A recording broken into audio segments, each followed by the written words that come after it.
3 centuries, dozens of styles. One country still searching for its perfect home, America. Colonial style.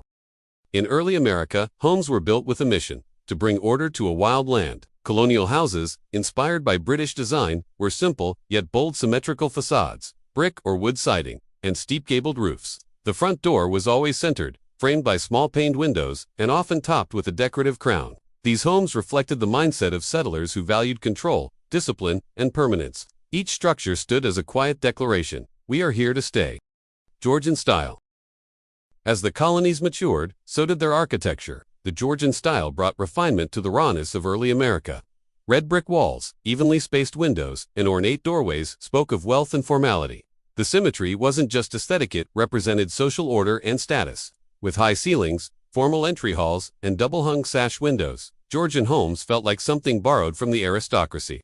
They weren't just homes, they were declarations of rising ambition. Federal style.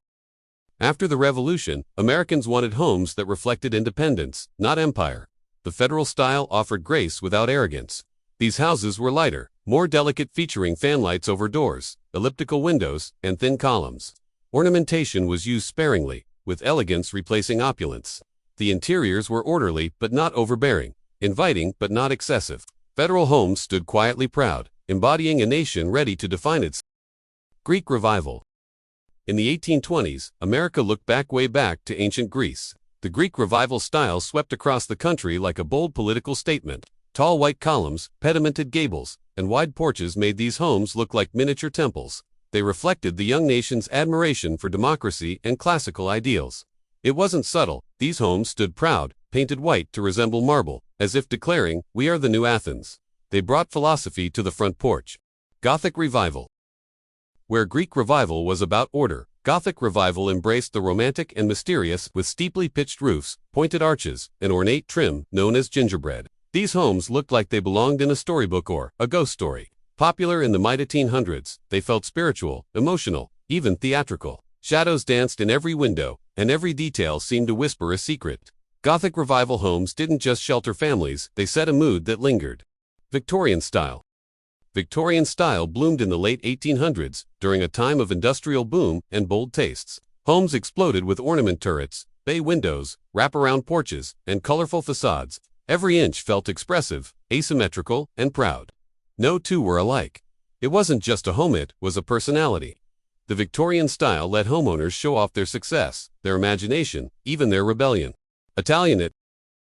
By the 1840s, Americans wanted elegance with flair. Italianate homes answered that call with wide eaves, decorative brackets, and tall, narrow windows. Inspired by Italian villas, these homes introduced a new sense of drama and verticality. Square cupolas and arched entryways added a continental charm. The look was bold, romantic, and unmistakably stylish. It was architecture that spoke loudly, and people listened.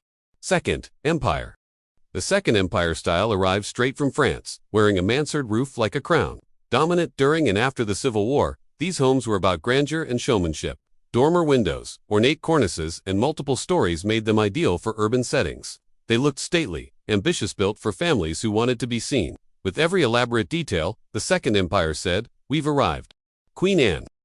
As the 19th century turned whimsical, so did American homes. Queen Anne houses were colorful, asymmetrical, and full of personality. Towers, wraparound porches, patterned shingles, stained glass. No two looked the same. These homes were a celebration of individuality, a joyful break from the past's rigid symmetry. They didn't follow rules, they made their own. And each one became a character on the street. Craftsman. Born out of the arts and crafts movement in the early 1900s, craftsman homes were a rebellion against mass production. Handcrafted woodwork, exposed beams, tapered porch columns, every detail was intentional. These homes felt grounded and personal, celebrating simplicity and honest materials. The front porch became a stage for connection, not display. Craftsman wasn't about wealthy, it was about soul. Tudor Revival. In the early 20th century, America reached back again, this time to medieval England. Tudor Revival brought steeply pitched roofs, half-timber-bird facades, and leaded glass windows. Dark wood accents and stone exteriors gave these homes a storybook look, but also a sense of permanence. They felt rooted in history, even if they were newly built. These weren't just houses, they were castles in miniature. Cape Cod. Small, modest, and quietly enduring, the Cape Cod house is an American classic. originally designed in the 1600s and revived in the 20th century. Its steep roof, symmetrical design, and central chimney were perfect for New England winters. These homes are cozy and unpretentious. They don't make bold statements, but they last. In a world of changing trends, the Cape Cod remains a warm constant. Prairie style. Invented by Frank Lloyd Wright, prairie homes were the first truly American architectural style. They spread low and wide, with strong horizontal lines that echoed the Midwestern landscape. Overhanging eaves, flat roofs, and rows of windows gave them a sense of calm openness. These homes didn't dominate nature, they flowed with it. Prairie style was America learning how to build with its own voice. Craftsman arts and crafts. Born out of the arts and crafts movement in the early 1900s, craftsman homes were a rebellion against mass production. Handcrafted woodwork, exposed beams, tapered porch columns, every detail was intentional. These homes felt grounded and personal, celebrating simplicity and honest materials. The front porch became a stage for connection, not display. Craftsman wasn't about wealthy, it was about soul. Modernist international style. No arches, no ornaments, no history, just function. In the early 20th century, a new wave of architects declared war on decoration. They believed a house was not a symbol, but a tool. And so, the international style was born. Clean lines, flat roofs, floor-to-ceiling windows. Steel frames held up structures light as air. Interiors were open, flexible, and endlessly repeatable. Every square foot served a purpose. This was the age of efficiency. Inspired by European movements like Bauhaus, the international style swept across America's cities, with architects like Mies van der Rohe and Philip Johnson leading the charge. But for all its brilliance, not everyone loved living in a box. Some missed warmth, some missed soul, and in the suburbs, another revolution was quietly unfolding, one that would define post-war America. Mid-century modern. Emerging in the post-World War II era, mid-century modern style was a complete design revolution. These homes threw away unnecessary decoration and embraced simplicity with purpose. Flat planes, clean horizontal lines, and open concept layouts made everything feel effortless.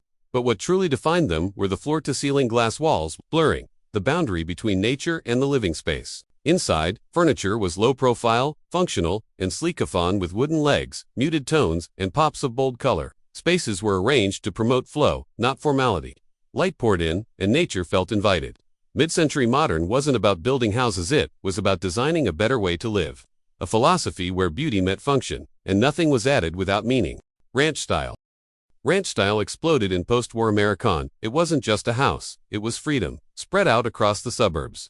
These homes were wide, low, and open, built on one floor, with long horizontal layouts that echoed the American frontier. Sliding glass doors lead straight to the backyard. No stairs, no formality, just movement, light, and flow. Inside, open kitchens met casual living rooms, and kids could run from one end to the other without ever feeling boxed in. The ranch was the empty mansion. It said, "We don't need pillars or towers, we just want space, sunlight, and a life we can stretch out in." This wasn't luxury, it was liberty. Contemporary. Some homes celebrate the past, but contemporary style doesn't look back, it lives in the now. These houses don't follow tradition, they challenge it. Built with glass, steel, and raw wood, they embrace simplicity without losing soul. Flat roofs, asymmetrical shapes, wide open spaces. Every detail feels intentional. Step inside, and you feel it in central space that breathes. No clutter, no excess. Just clean lines, natural light, and silence that speaks. Contemporary homes don't shout for attention. They invite it with honesty. They reflect the people living in them, mindful, creative, and grounded in the present. It's not about trends, it's about truth. Sustainable green. This isn't just a house, it's a statement. Sustainable style says, we care. About the earth, about tomorrow, about how we live today, ... Green homes don't waste. They collect sunlight, harvest rain, and breathe through natural ventilation. Solar panels line the rooftops. Reclaimed wood shapes the walls. Every detail serves a purpose. And yet they don't feel sterile, they feel alive. Warm, grounded, connected to the world they're trying to protect. Living sustainably isn't about sacrifice, it's about intention. It's about choosing to live in a space that gives as much as it takes in. Maybe, just maybe, a little more. Smart futuristic.